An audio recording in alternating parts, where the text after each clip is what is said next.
Hello and welcome to the Supercast. I'm your host, Superintendent Anthony Godfrey. The safety, security, and well-being of all students and staff in Jordan School District is our top priority.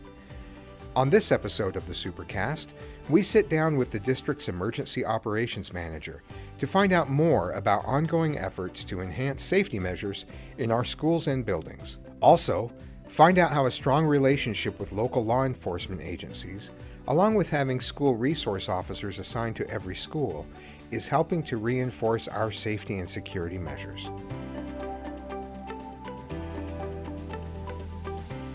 We're here with Emergency Operations Manager Lance Everill. Lance, thanks for taking the time. My pleasure.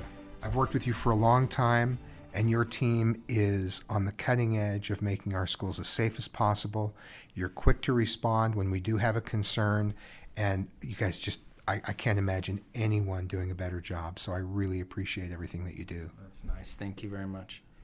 I'm glad that we can sit down for a few minutes and talk about some of the things we've been doing as a district over the years to make sure our schools are as safe as possible. And I think we've done a lot of things to move forward in that direction. And some things that may have been forgotten over the years or may not be noticed anymore because they've been around for so long. One of those things is name badges. Name badges started a long time ago, and it's a small thing, but it makes a big difference. You can spot who works in Jordan School District or in a school from a very long distance because they're wearing their name badge. Right. Yeah, and that becomes a natural filter, is what you'll hear, is that it makes it an easy way to identify from a distance who is an employee and who's potentially a visitor. And so when you have some of those simple filters, it helps staff with looking at who's in the building, but it also, just as importantly, helps students, parent, guardians, and visitors know, who do I go to for help? That's right. I also like when people forget to take their badges off and they wear them in a restaurant or in a store into the wild. And I am able to go up and talk to some district employees after hours who maybe are still wearing the badge.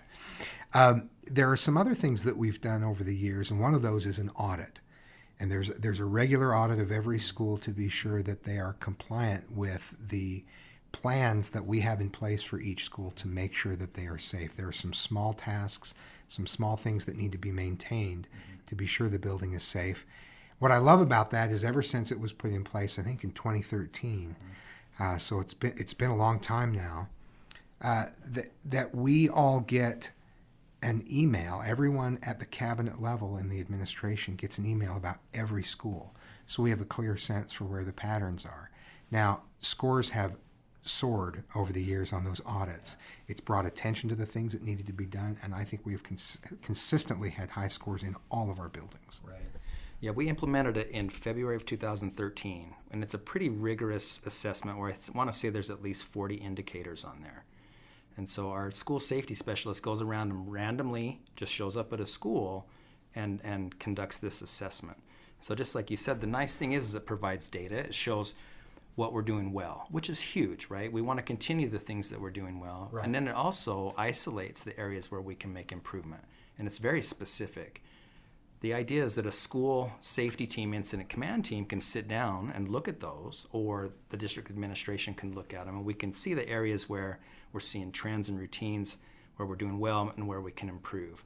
Then it becomes easy for the school or the district to make a plan that says, okay, this is how we're going to tackle this area and get better.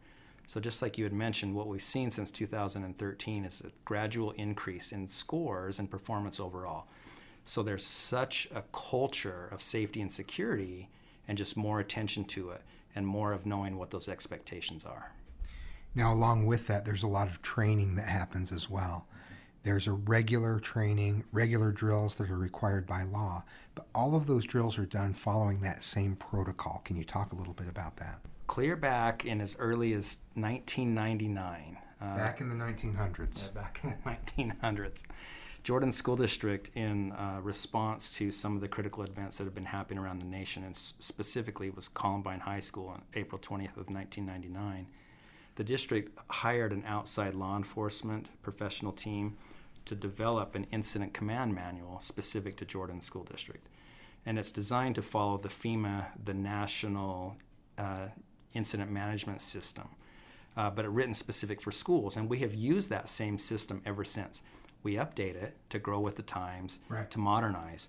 But the nice thing is when the police show up or the fire department shows up, city emergency management, county emergency management, state and federal government, they're following that same basic emergency response hierarchy and protocol outlined in the incident command system. And so that becomes our foundational response plan for every school. The beauty is when you go from elementary school as a student to middle to high school, and from high school to your tech center, or a family moves from West Jordan to South Jordan, teacher transfers from one school to another school, an administrator gets reassigned next year, that foundational plan is the same. And not only is that foundational plan the same from school to school, but as you said, it mirrors what law enforcement is using in their organization. So when they come into an incident, it becomes really clear who's in charge and who's making decisions. And our decision-making tree matches theirs. Right. So we can really be efficient in dealing with a problem and not be subject to confusion in the same way that some others might be. Right. A lot of what happens in an incident is just trying to figure out who's in charge. Right. Who can we talk to ask those key critical questions and then make those critical decisions. And sometimes in emergencies, decision making, seconds, minutes matter. Seconds and minutes can really matter, and it's important for us to, as you said, expedite that response, get to what we need to do, and make good decisions as a team. And an important thing, too, is that we use clear, plain language, but we use age-appropriate language for schools, right? It's important that we're honest and clear with kids, but also at an age-appropriate level, is to not cause panic in them, but for them to understand what the responses are and to empower them with safety measures and safety actions. Let's talk a little bit about that. Avoid, deny, defend. Can you explain that?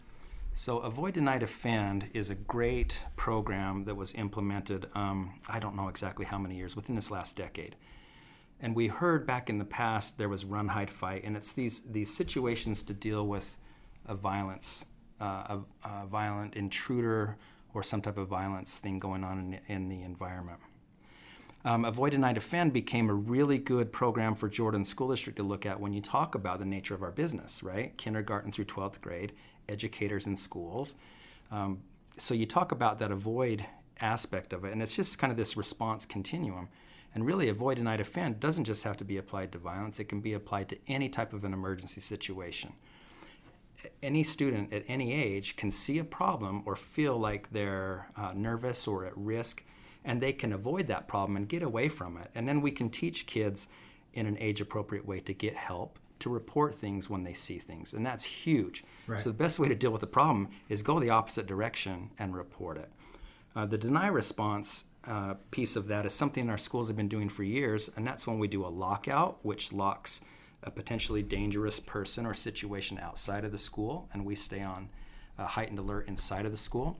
Or will we lock down inside of our classrooms and offices and immediate areas when the threat is potentially already in the building.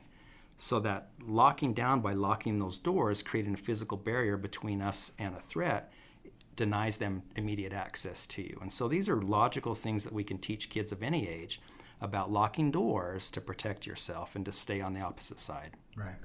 And the defend portion? But when we talk about that defense portion of it, and it's only in a last resort, right? The best thing, again, is to get away from the problem if you can, or to create a physical deny barrier by a lockout or lockdown. So avoid it or deny them access to you. Defend becomes a last resort, and it becomes a way to make sure that you're doing all you can to protect yourself and or others. Here's the thing about warm, fuzzy educators. They are fierce advocates of students, right? And so it's pretty clear to them that they'll do most anything that they can to take care of their kids. We talk about having all these other measures, and we have tons of engineered solutions and hardware and things in place to avoid having these problems and putting people in these conflict situations. But it's also something that we discuss and we partner with our law enforcement on to make sure that teachers and teenagers understand that they can do things to protect themselves. Now, we also have very sophisticated first aid kits in every classroom and an even larger kit in every school to deal with injuries when they occur. Tell us about that program. when we talk about avoid, deny, defend, we naturally piggyback off of that with talking about trauma care and just basic trauma care that we can conduct in a school. So leaning on our law enforcement and fire professionals, they advised us on what best practices would be and what the best contents would be for these trauma kits. When we presented this to our Board of Education 4 years ago, the board instantly said, yes, let's do it. Let's follow our professionals, law enforcement and fire's recommendation.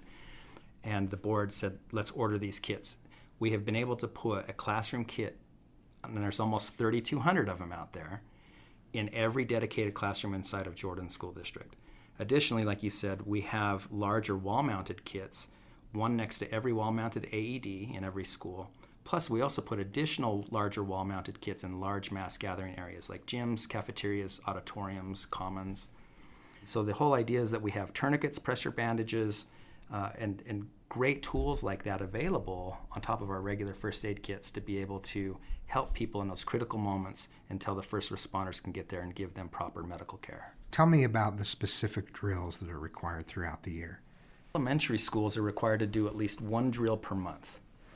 And every school starts with a fire drill, and then they do another emergency like earthquake or lockout or shelter in place. And they alternate fire, other all throughout the year. So elementary's one drill every month, fire, other all throughout the school year. Secondary schools, fire, other, they only have to do a drill every 2 months. So a secondary school, like a middle school or high school, can do a minimum of 6 drills per year. That's a minimum. Some of them do more. Right.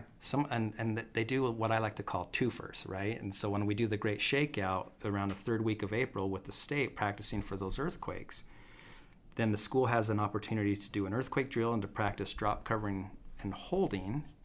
And then they can also do an evacuation, which would be relevant in those situations if the building was untenable and we needed to get outside. Right. So they have lots of opportunity to practice them together. So there's a lot of practice built in throughout the year. Mm-hmm. So we have protocols in place that are audited on a regular basis so that we know what to celebrate and where we need to improve. We have drills so that adults and children are ready for whatever may come their way. And we have kits in place in case there is an injury so that we have all the equipment and training we need to help people in that situation immediately. But we've also made some changes to our buildings to make them safer as well. Talk about that. So when we were talking about ID badges that work as filters, one of a really important thing, when you talk about crime prevention through environmental design, layers become a real clear way to slow things down, to slow people down. Not only if somebody's ill-intended, we want to slow them down, and then hopefully we can catch it or dissuade them before they come in and do something. But it also gives us an opportunity to vet people. So we've been working on single point entries. We've been working on a rigorous check-in, check-out process, verification, vetting who our visitors are. We have multiple layers of doors that our visitors are required to get into those areas to then announce themselves and their business there at the school. Right. And so that all becomes all those layers to vet, filter, and slow down. Now, what you're talking about, those layers have been created over time in almost all of our schools now, because the Board of Education has invested a lot of money in remodeling our schools to be sure that that point of entry moves folks through the office. And I think it's an important point that part of that is to be sure that we're monitoring that and making sure that everyone gets what they need as they come into the building. Right. You know, safety and security isn't just about responding to disasters. It's not just about responding to people with ill intent. Safety and security is about running an efficient campus. You know, most of the time when we see, when we have our interactions with firefighters and medical professionals, it's because people have had a personal emergency or accident. So it's really important that we know where people are, we know who's in our building, we know where they're going, and we can account for them. We've talked about things that we've been doing internally, but you also interact a lot with law enforcement throughout the district. We have a number of municipalities that are included in the Jordan district boundary, and you're in constant contact with them on any number of issues, and that's really essential, being partners with them. That's essential to our success. I know as part of this podcast, you'll be having some conversation with our school resource officer, Mike Ashley, who's from the Riverton Police Department. And he's a prime example of that relationship that you're talking about. As emergencies happen nationally, and whenever there's an emergency at a school anywhere, every school district then looks at how they're doing business. And not only just the school district, but our law enforcement partners and our fire medical partners. Right. And it's logical that we all say, what are we doing? Let's have that assessment. Are we doing enough? Can we do more? Can we do better? Those are logical things for us to ask of ourselves, to ask of each other, for parents, guardians, and students to ask of us as well, and teachers to ask of us as well. So one of the most critical things that we can do is just to have a important, well-cultivated relationship with those professionals in the community, our law enforcement and fire medical professionals. I have been tasked with helping to form those relationships and make sure that we're giving them opportunities to give us their best practice input, to get inside of our schools, to become familiar with our schools. But just as importantly, our schools welcome them to come in and sit down and chat once in a while, or let's go on a tour after hours. It's so nice when a police chief walks in and calls a principal by their first name and they know exactly who that chief is, Right. or the sergeant or the SRO. That says a lot about the relationship. But I think is what's just as important. We can talk all day about the investments Jordan School District is making towards keeping schools safe, but they are all making huge strides, and the level of dedication, the caliber, of the officers that they put in our schools, and the commitment, response time is just stellar. Yeah. I think we've always had good relationships, but I believe truly that they're the best they've ever been. So you can't prevent every incident from happening. I really appreciate how hard we have worked as a district and how you and your staff have worked to make sure that we are as safe as possible, and we're always looking for the next thing that we need to do to be better. Thanks, Anthony. Appreciate it. Stay with us. When we come back, Officer Mike Ashley joins us to talk about the important work being done by school resource officers who have a passion for working with students and keeping everyone safe.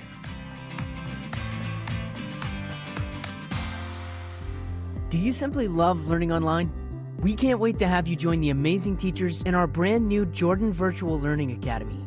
In Jordan Virtual Learning Academy schools, we offer innovative, fun, and flexible online learning with daily real-time instruction from teachers. Enrollment is currently open for all K-12 students in Utah. Start on the path to personalized virtual learning success now at connect.jordandistrict.org. That's connect.jordandistrict.org.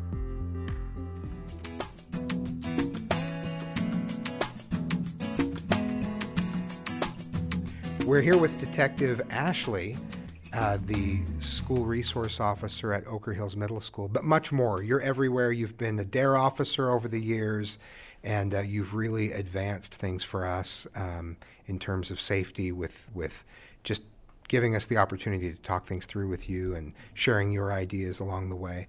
Tell me about your interactions with Jordan School District over the years when it comes to safety. Sure. Of course, there's policies and guidelines that we're given when we start or are assigned to this job, this assignment. But also what I really like about it is I feel like we're a team. I can sit down with my own administration wherever I've been. I've been in several different schools in the Jordan District, and I've been able to feel like I'm a team, that I'm part of that team. And also with the district, I can feel like I can go to anybody any given time at the district office and be able to communicate my ideas or feelings, and they can do the same for me. So it seems like it's just a team effort, and we're all working together. We're all kind of traveling down the same highway, but we're all just in different lanes. And it's nice that I feel that I have that support and connection with them, and that they have that connection with me.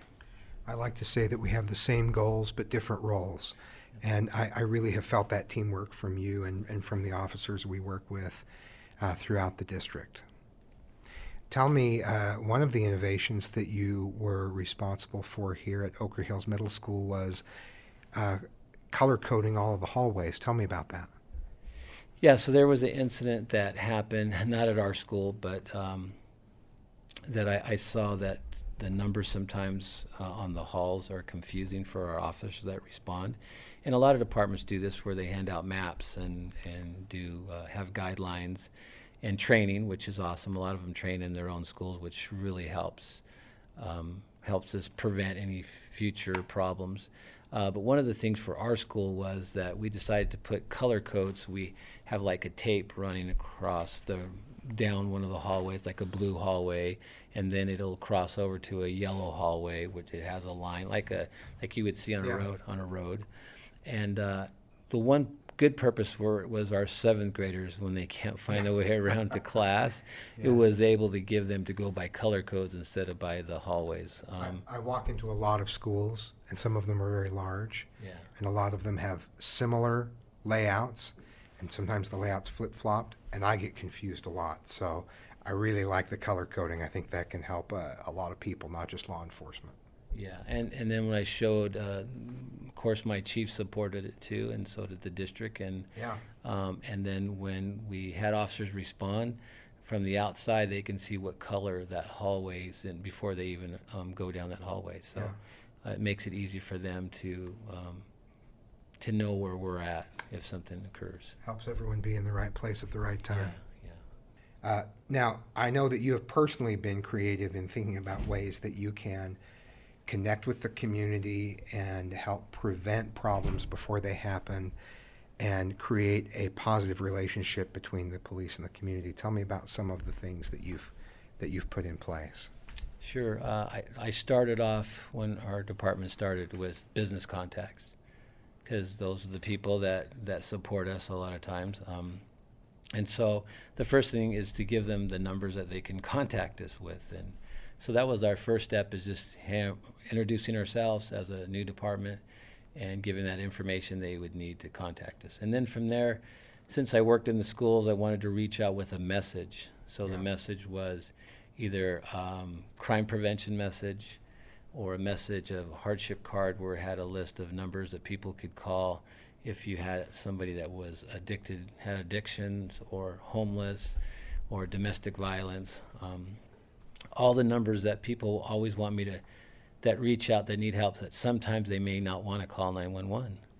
And then we went from there to try to educate parents that things are always changing with the youth, just to help educate them to understand the newest trends that are happening with their youth and all the things that are going on. You and I have talked about it before, but describe for listeners what you do with the tennis ball that you carry around. Oh yeah, so I do a circuit training. I do during the 7th period in PE here. So I can just kind of rub shoulders with the kids and have something fun other than just talking about programs. And I do it in the summer. And it was a thing I just kind of carried around, and then I decided to start bouncing it to the students during recess or during class breaks. And I started trying to get more of a connection, because I saw that most kids were receptive to me doing that, and feeling I could see it kind of empowered them.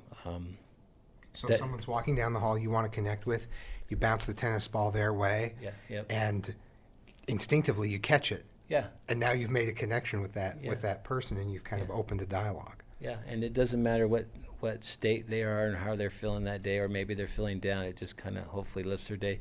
If I have a student that maybe doesn't want to do it, then I'll kind of go, oh, it's kind of interesting why they didn't want to do that, and try to maybe mend that relationship that for some reason went wrong as far as me being a police officer. Sure.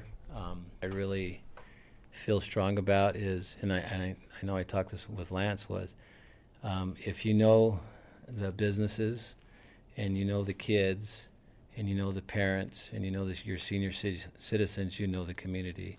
And so anytime there's an issue, I want the parents to be part of that with my administration, me, and those parents in the same meeting, so we can come to the same conclusion, the same safety plan, if we call it, as we call it, so that we can understand each other. And I think it feels better than if we're working together than if we're all against each other and come from different perspectives, because we will, but we can come to some kind of agreement where they really feel that we really do care about their kids and we really do want to help them. Love it. Thank you for everything you do. Thank you.